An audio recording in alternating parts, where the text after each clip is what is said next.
Oh, dito naman tayo ulit, no? Subaybayan na itong mga ina-upload natin mga kababayan para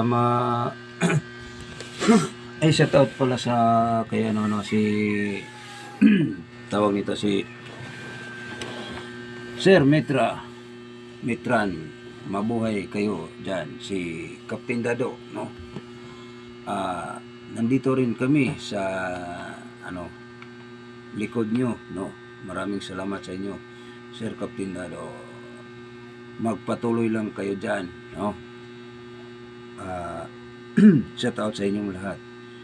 General Boss Sir Dado Mitran, no? Mitran. Okay. Sila ang mga retired sundalo noong kapanahonan pa.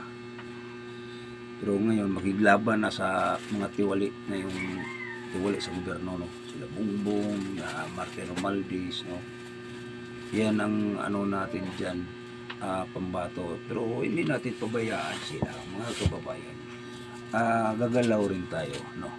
Kasi kailangan marami, no? Magkakaisa ang taong bayan, mga kapatid, dahil tayo ay nagiging para paano tayo, hindi tayo mag-grupo-grupo ko bitso na lang tayo sugod, ano ba, di maganda yun, di ba? Di, ang maganda dyan ay sa ano ngayong January, no, yung sinasabing may antayin lang natin yung hudyat ni ano Sir Dado, no? Ni Boss Mitran, oh. Medyo lagi ako nanonood sa inyong vlog din, so shout out pala sa mga ano, no, ay kay Sara Duterte, Rodrigo, no, ang ating pinaka-idol, no.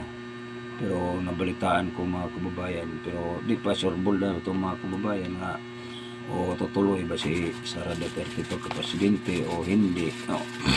Kasi kuro-kuro pa lang yan, di pa ta kasigurado nga hindi tutuloy, no. Paano yun, siya ang paupuin na natin yan, di ba? Pero gusto naman niya lagi talaga, gusto niya nga malinis ang pag-upo niya sa gobyerno, yung matapos na ang term ni Tamba. Yun ang ibig sabihin. Paano